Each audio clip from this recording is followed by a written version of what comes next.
Hello बच्चों, welcome to study with unique once again. तो इस बार हम आपके लिए लेके आए हैं प्रैक्टिस सेट 3.4 का बेसिक्स और उससे रिलेटेड थ्योरम्स। ये पूरा जो लेक्चर होगा बच्चों, ये पूरा जो वीडियो होगा वो 3.4 में लगने वाले थ्योरम्स और उसमें लगने वाले बेसिक कंसेप्ट को डेडिकेटेड है मेरी तरफ से। ठीक है, समझ गए? ये सीखो, कंसेप्चुअल चीजें सीखना है। डायरेक्टली अगला वीडियो 3.4 वाला मत देखना, वो लेक्चर देखोगे तो कंसेप्ट का पूरा खात्मा हो जाएगा। ठीक है, तो कंसेप्ट सीख लो, थ्योरम सीख लो ये। ठीक है, और पिछला लेक्चर देखना मत भूलना, प्रैक्टिस सेट 3.3 जो कि मैं करवा चुका हूँ। ठीक है, वो पूरा का पूरा बेस था बच्चों। काय पे था वो बेस? वो बेस था मेजर आर्क माइनर आर्क, इसके ऊपर। ठीक है, तो चलिए अब शुरू करते हैं हमारा इंस्क्राइब्ड एंगल। सबसे पहले टॉपिक है यहाँ।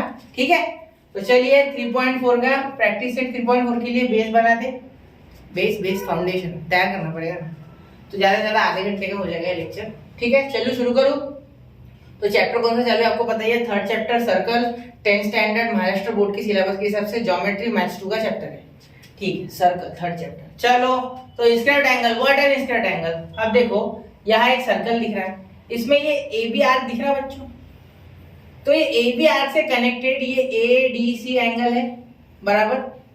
तो ये एडीसी एंगल जो है ना, ये सेंट्रल एंगल है कि नहीं? सेंट्रल तो ये हो जाता है बराबर। एसी भी सेंट्रल हो जाता है ना बेटा, एसी भी सेंट्रल हो जाता है। तो यहाँ क्या है? ए डी बी है, ए डी बी। तो ये जो ए डी बी एंगल है, ये जो ए डी बी एंगल है, ये arc A B, arc A B, arc A B से लग के है।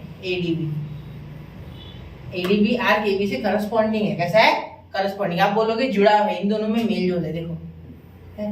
तो जितना भी ये आर्क होगा, मैंने आपको पिछले बार ही बताया था प्रैक्टिस सेट 3.3 में जो सेकंड क्वेश्चन है, थर्ड क्वेश्चन था शायद, उसमें कि ये अगर 60 है आर्क, तो ये एंगल उसके आधा है यानी 30। ठीक है, तो यही हम सीखेंगे इंस्क्राइब्ड एंगल थ्योरम में। तो देखो, C is the center of the circle, the vertex D of the angle PDQ lies on the circle, the arm of angle PDQ intersects the circle at A and B.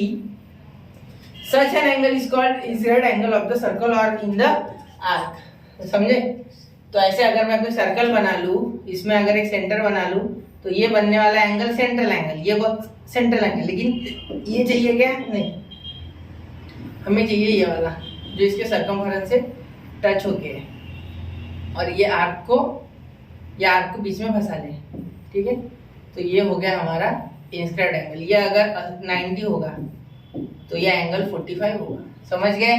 मतलब arc के आधा angle और angle के double arc. समझ गए relation? चलो, समझ गए पूरा? क्लियर। चलो सेकेंड, अब इंटरसेप्टेड आर्क। अब इंटरसेप्टेड यानी आना, उसमें आया है ये आर्क, ऐसा बोलना है। ठीक है, तो अब देखो यहाँ 1 और 4 को ऑब्जर्व करो। सबसे पहले तो ये बोला है, तो 1 देखो, 1 में ऐसे आया है आड़ा टेढ़ा, और 4th में आया है आड़म ताड़म। चलो, आड़म ताड़म यानी ये बाहर निकल गया, ये पॉइंट बाहर निकल गया। ठीक है, इसने 2 आर्क्स को क्या किया? इंटरसेप्ट किया। 2 आर्क बनाए। कितने आर्क बनाए? 2। इसने कितने बनाया? एक ही बनाया। जैसे आपने इंस्क्राइब्ड एंगल थ्योरम में, इसने भी एक ही बनाया। ये मोटे के पेट जैसे निकल गया, देखो, है ना? ठीक है, और ये देखो, ये इसने एक आर्क बनाया, लेकिन ये पहुंचा ही नहीं सर्कमफेरेंस पे। सर्कमफेरेंस पे पहुंचेगा, जैसे सर्कमफेरेंस है ना, ये सर्कल है ना, तो इसकी पूरा जो ये गोल है इसे सर्कमफेरेंस बोलते हैं। और कोई पॉइंट अगर इस पे हो तो बोलेंगे ऑन द सर्कमफेरेंस, और यही अगर वो सर्कल के अंदर हो तो ये सर्कमफेरेंस पे नहीं है, इनसाइड द सर्कल है। इजी से हो गया। स्लो करके देखो ये चीज। ठीक है, ये पॉइंट सर्कमफेरेंस पे ए बी, ये सर्कमफेरेंस पे नहीं है, ये वहां से ऑफसेट है, बाहर है उससे। ठीक है, समझ गए? और ये देखो ए बी सी, ये 2 आर्क इंटरसेप्ट कर रहा है ऐसे, एक ही ये वाला आर्क और एक ये वाला आर्क। ठीक है, और ये देखो, ये भी ये वाला और ये वाला, ऐसे 2 कर रहा है। ठीक है, और ये लेकिन कनेक्टेड आया। यहाँ देखो, ये दोनों कनेक्टेड नहीं है, ये दोनों यहाँ, ये इनका कनेक्शन है सी, तो ये कनेक्टेड है। ठीक है, तो ऐसे अलग अलग टाइप है इसमें बहुत सारे। ठीक है, एक ये और ये पूरा सर्कल ही खा जा रहा है, बाहर का पूरा सर्कल आ रहा है, और ये हमें पता है ऑलरेडी। देखो, tangent to the circle drawn from a same external point, याद है? तो इसलिए A B is equal to B C हो जाएगा। ठीक है, समझे? ये पता है ना आपको, ये आपने देखा है, ये तो आइसक्रीम का कोन याद है? चलो प्रैक्टिस सेट 3.2 या 3.1 था, 3.1 था। चलो शुरू करें तो ठीक है, बड़ा है ये चैप्टर थोड़ा, तो कैसे शांति से लेना होगा। चलो समझ रहे हैं? यहाँ एक नीचे एक फिगर दी है, इसे भी देख लेते हैं। The BC is not the intercepted arc of arc BC, of arm BC, ठीक है? ये बीसी नहीं है, द आर्क इज नॉट, ये आर्क जो है ये इसका इंटरसेप्टेड नहीं है, क्योंकि ये तो टच ही नहीं हो रही ना इसमें, तो काय का इंटरसेप्शन आ गया? टच तो होना चाहिए ना, ठीक है, समझ गए? टच होना चाहिए, ये टच नहीं हो रहा है सर्कमफेरेंस को, लेकिन इंटरसेप्टेड है क्योंकि ये इसके अंदर तो आ रहा है एटलीस्ट। इसे मैं चाहूँ तो ऐसे एक्सटेंड भी कर सकता हूँ, समझ गए? इसके भी थ्योरम है आगे, चलो देखते।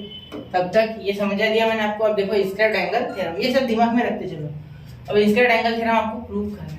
देखो बच्चों, इंस्क्राइब्ड एंगल थ्योरम ये बड़ा ही आसान है, अगर देखा जाए तो, अगर देखा जाए, सुन लो, बड़े आसान है। देखो इसमें क्या होता है, बड़ा कर लेता है, ये देखो इस ट्रायंगल को गौर से देखो, तो ये ट्रायंगल देखो, इस ट्रायंगल में, सॉरी ट्रायंगल बोल रहा है, इस सर्कल में ये बीडीसी जो आर्क है, ठीक है, ये इंटरसेप्ट हो रहा है एबीसी के कारण, बीएसी के कारण ये बन रहा है, ठीक है? तो ये जो बीएसी है इसके कारण ये आर्क बन रहा है, ठीक है? तो क्या है, ये जो आर्क है इसके आधा ये बीएसी होगा, मतलब अगर आर्क 100 है तो बीएसी 50, ये 120 है आर्क तो बीएसी 60, ठीक है? बीडीसी के आधा है बीएसी और बीएसी के डबल है बीडीसी। आर्क के आधा एंगल और एंगल के डबल आर्क, आर्क के आधा एंगल और एंगल के डबल कौन? आर्क, याद रखना, आर्क के आधा एंगल, एंगल के डबल आर्क, यही है इंस्क्राइब्ड एंगल थ्योरम। आर्क के आधा एंगल, अगर ये 100 तो ये 50, और अगर ये 50 तो ये 100, एंगल के डबल आर्क, यही है इंस्क्राइब्ड एंगल थ्योरम। समझ गया पूरा क्लियर कट? चलो अब टू प्रूव तो समझ गए। देखो angle BAC is equal to half major arc BDC, angle BAC is equal to half major arc BDC, मतलब इसके आधा, एंगल आर्क के आधा। चलो ये सब तो आपको पता ही है। In a circle with centre O, angle BAC is inscribed in arc BAC. देखो angle BAC is inscribed in arc, BAC नहीं होना, यहाँ गलत हो गया, बीडीसी चाहिए। ये खोल दो, साइड से लिखो, करेक्ट लिखो, करेक्ट लिखो और करेक्ट देखो, बीडीसी चाहिए।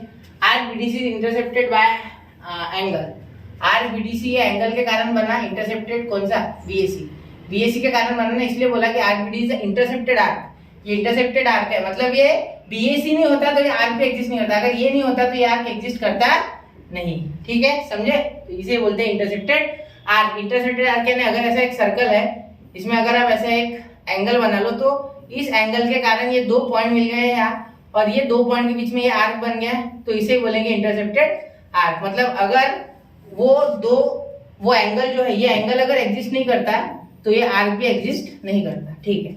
चलो समझ गए?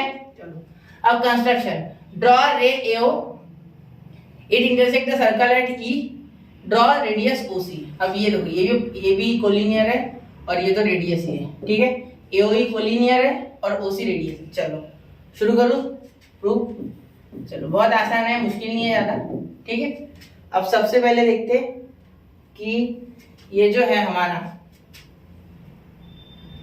समझ गया ना? ये प्रूफ देखो, सबसे पहले ये एक्स ले लिया, क्यों एक्स ले लिया? क्योंकि एक्स से आसान हो जाएगा, ठीक है?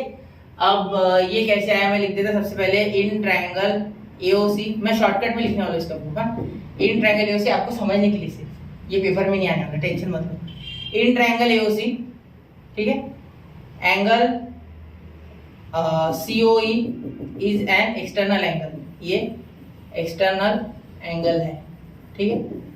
देयरफॉर बाय रिमोट, पिछले साल पढ़ा है आपने, interior angle theorem. Remote interior angle theorem क्या देता बेटा?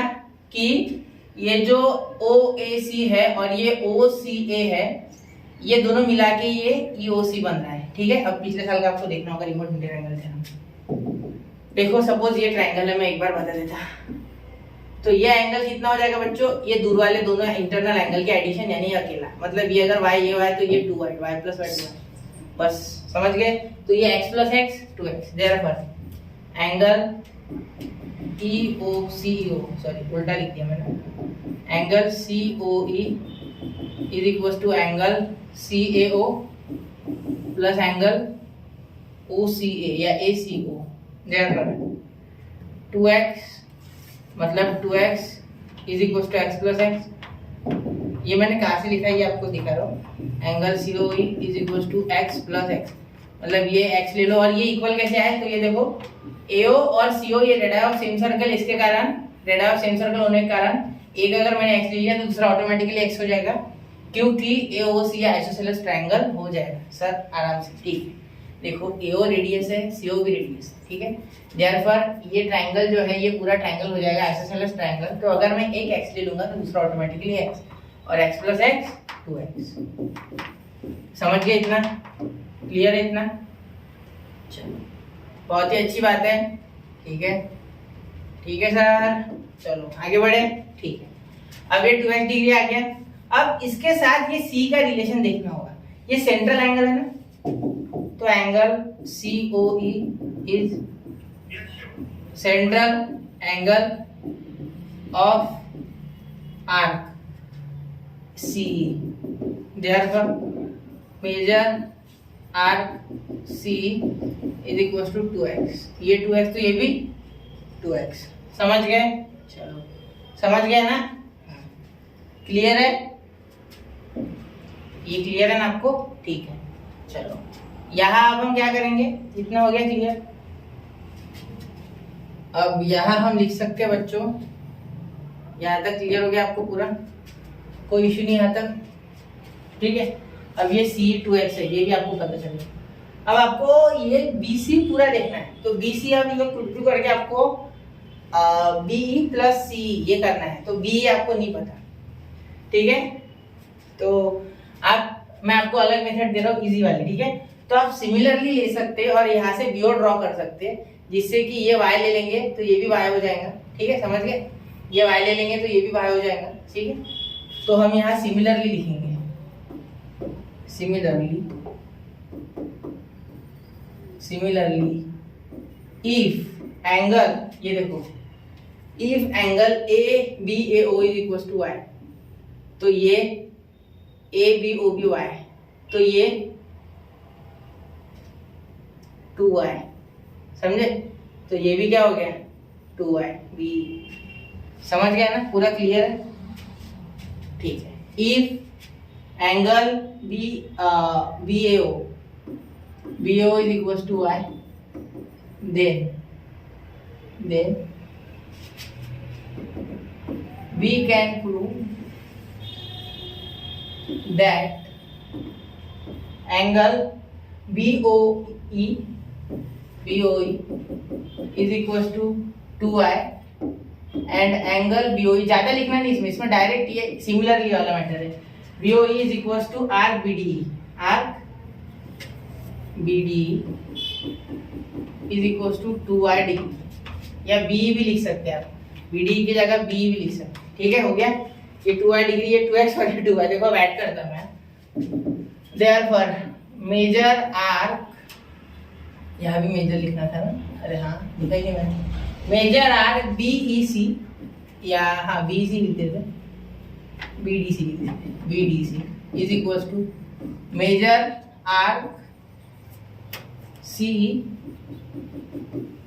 प्लस मेजर आर्क BDE, तो ये हो गया 2x प्लस 2y, ये हमने सिमिलरली करके ले लिया है कि भाई इसी की जैसी कहानी इधर है सेम, ठीक है, क्योंकि ये बीच में से बना है। देखो यहाँ अगर सर्कल को भी आप बना लो और ऐसे अगर कोई आर्क बना लो और सेंटर से अगर आप बनाते हो ना, तो हमेशा ये दो पार्ट्स में डिवाइड हो जाएगा इक्वली, ठीक है। देखो ये अगर ऐसे भी बनाते हो आड़ा, तो इन दैट केस भी ये सेंटर यही रहता है, ठीक है। तो ये तो हमने बराबर सेंटर से समझ लो सिमेट्रिकल लिया है, जिससे कि ये दो इक्वल पार्ट्स में बराबर डिवाइड हो, समझे। चलो आपका काम इतना आसान कर दिया मैंने, चलो बट अब यहाँ बट ले लेंगे, बट ये ट्रायंगल्स हम सिमिलर कर सकते हैं, देखो कैसे, ये ट्रायंगल BOA और ट्रायंगल COA कॉन्ग्रुएंट ट्रायंगल है। देखो कैसे, x और y rid of same circle, x और ये देखो ये BO और CO rid of same circle, AO common side, ठीक है, समझ गए, या ध्यान दो मेरी तरफ, ठीक है। और एंगल हाँ, angle AOB is equal to angle AOC। क्या ये ले सकता मैं? देखो कैसे, यहाँ मैं ये एक्सटेंड कर लूंगा, ठीक है, यहाँ मैं ये एक्सटेंड कर लूंगा। समझ नहीं पा रहे क्या? चलो एक बार बताना। देखो ये जो है ये आपको मानना ही होगा, वरना होगा ही नहीं प्रूफ, ठीक है। तो अब देखो ये ट्रायंगल जो है इसमें ये radius, radius of same circle, common side, radius of same circle, common side. अब यहाँ अगर हमने प्रूफ कर दिया कि ये और ये साइड या कोई भी एंगल इक्वल है तो ये दोनों ट्रायंगल हो जाएंगे equal. Therefore but text book का मत देखो, मुश्किल है वो थोड़ा। But x is equal to, but हम बोल सकते हैं कि angle x is equal to angle y, x is equal to y। Therefore अब देखो यहाँ पूरा गेम पलट जाता है, यहाँ पूरा गेम पलट जाता है। अब क्या होगा? Therefore major arc BDC is equal to 4x। अब यहाँ मैं 2y की जगह डाल दूंगा 2x, तो यहाँ 4x हो गया। चलो समझ गए। तो इसका मतलब, और ये BAC, देयरफॉर एंगल BAC में शॉर्टकट दे रहा हूँ, ज्यादा दिमाग मतलब मैं शॉर्टकट दे रहा हूँ, ठीक है। ये मान लेना इक्वल, शॉर्टकट हो जाएगा आपके लिए, वैसे पेपर में नहीं आने वाले। BAC इज इक्वल टू, याद रखने के लिए, BAC is equal to y plus x is equal to 2x। इसे भी x से रिप्लेस कर दो, ठीक है। ये y और x मिलके BAC बन रहा है ना, BAO प्लस CO, ये लिखा नहीं मैंने, ठीक है। तो देयरफॉर इन दोनों को अगर इक्वेट कर देंगे तो इसे यहाँ 2 से मल्टीप्लाई करेंगे, तो देयरफॉर फिलहाल ये है हमारा एंगल BAC, तो ये नंबर 1, तो यहाँ लिख सकते हैं therefore 2 angle BAC is equal to 4x। तो ये इक्वल हो गए 4x वाले इक्वल। तो therefore major arc BDC is equal to 2 angle BAC। तो देयरफॉर ये इधर आ गया हाफ, तो half major arc BDC is equal to angle BAC, hence proved. अब थोड़ा सा मैंने यहाँ मनमानी की है, x और y मैंने इक्वल ले लिया, ठीक है, इससे काम आसान हो जाता है, ठीक है। अब और है तरीके, लेकिन वो नहीं करने, ये शॉर्टकट में मैंने आपको बता दिया, ठीक है। इंस्टेंट एंगल थ्योरम ये मेन था, तो ये आज के थ्योरम ऑफ द डे था, ठीक है। चलो आगे। तो अब देखो corollaries of instant angle theorem. अब कोरोलरीज, इससे रिलेटेड अब कुछ और थोड़ी प्रॉपर्टीज देख लेते हैं। कोरोलरीज को प्रॉपर्टी की तरह याद रखो, जायदाद नहीं बोल रहा मैं, प्रॉपर्टीज बोल रहा हूँ, उससे रिलेटेड थोड़ी बहुत, ठीक है, उससे ही बनी हुई। चलो तो देखे sir, corollaries of incident angle theorem. अब ये क्या है? तो ये देखो, अब देखो यहाँ angle incident in a same arc are congruent, मतलब एक ही आर्क में, देखो PR आर्क में है ये दोनों, तो ये भी हो जाएगा ये हाफ PR, ये भी क्या हो जाएगा हाफ PR आर्क PR, और ये भी हाफ आर्क PR, ठीक है। तो दोनों का मेजर क्या हो जाएगा बेटा? इक्वल। देयरफॉर एंगल हम बोल सकते हैं, ये देखो ये इस पे ये भी इंटरसेप्टेड है और ये भी है, तो दोनों हाफ PR ही हो जाएगा आखिर में ultimately by instant angle theorem. Therefore angle PQR is congruent to angle PSR, हम बोल सकते हैं। क्लियर है?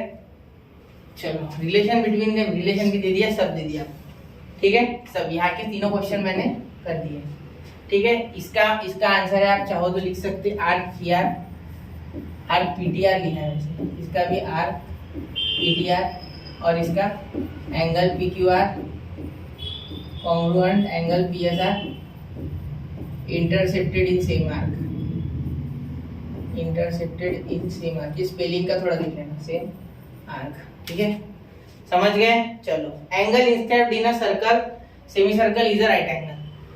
जो एंगल सर्कल के अंदर आता है उसे बोलते हैं, सॉरी अगर हेमिसर्कल के अंदर कोई एंगल बनता है इंस्टेड, तो राइट एंगल होता है। क्यों बताता हूँ, देखो ये जो आर्क होता है इसके अपोजिट, ये कौन सा आर्क होता है बच्चों? Semi circular arc. कौन सा? Semi circular arc. ये 180 वाला होता है ना, क्योंकि ये तो डिवाइड कर रहा है ना, डायमीटर है ना। तो अब देखो ये एम पॉइंट है, ये तो डायमीटर है ना, तो ये तो डिवाइड कर रहा है, ठीक है। तो अब देखो ये 180 है, तो ये जो ए बी सी है, ये वाले आर्क के, ये वाले एंगल के कारण, एबीसी के कारण ये आर्क बन रहा है एसी। तो therefore half major arc A X C है, यहाँ ये एक्स है, ए एक्स, ये सी है और ये ए है। तो A X C is equal to, A X C is equal to, A X C is equal to major angle A B C. तो ये half into 180 is equal to major angle A B C. तो major angle A B C क्या हो गया, 2 से divide करोगे तो 90, therefore major angle A B C is equal to 90 degree. तो यह हो गया ये प्रूफ, समझ गए। चलो बाइसेड एंगल थ्योरम, ये बच्चों 180 है।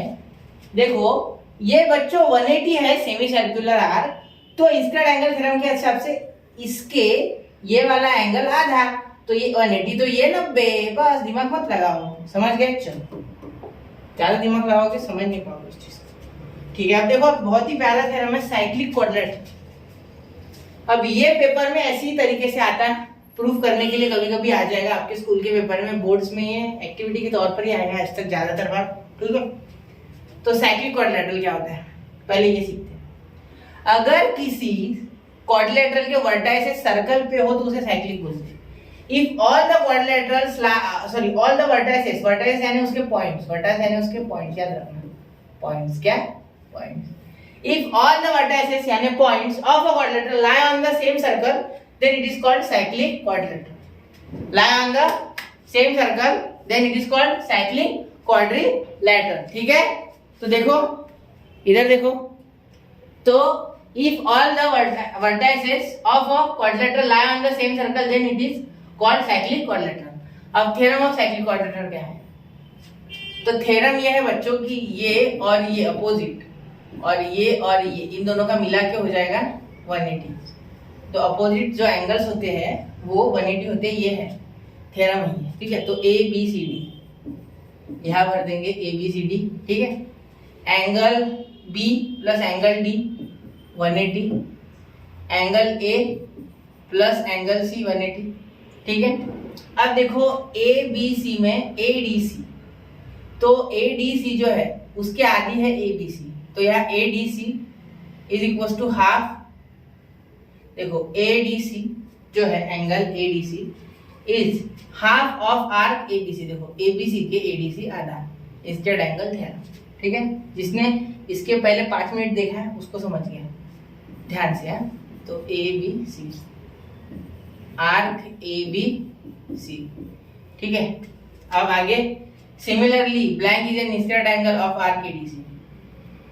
एडीसी का कौन है,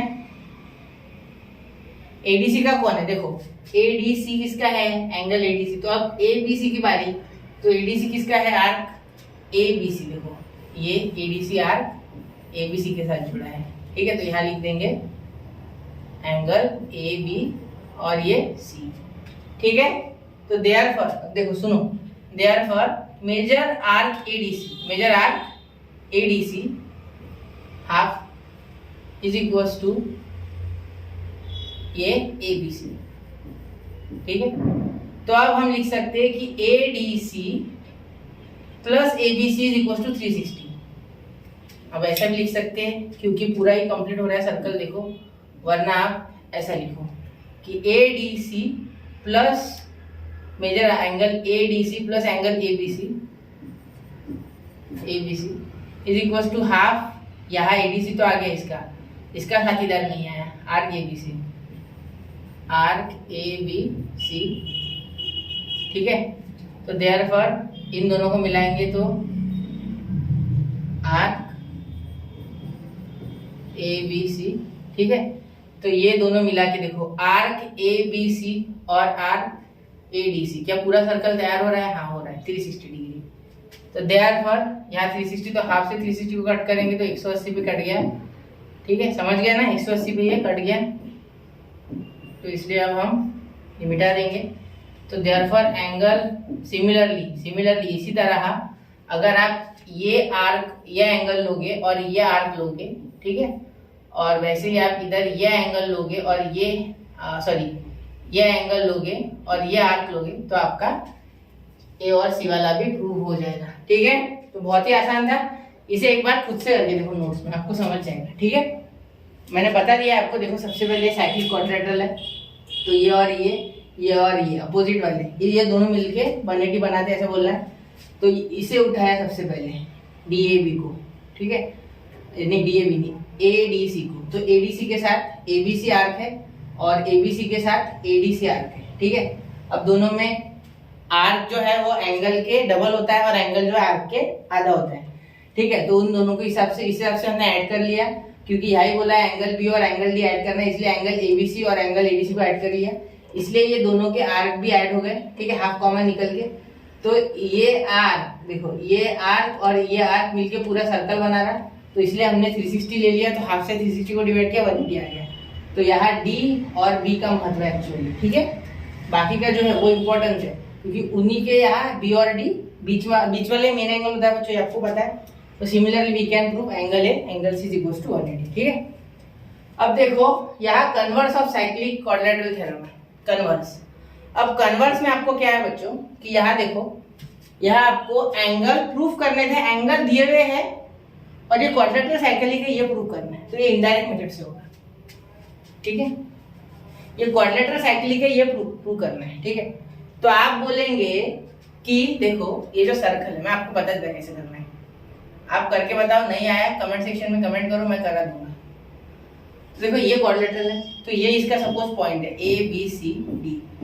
अब देखो, अब ये जो है ये आर्क के साथ, ठीक है।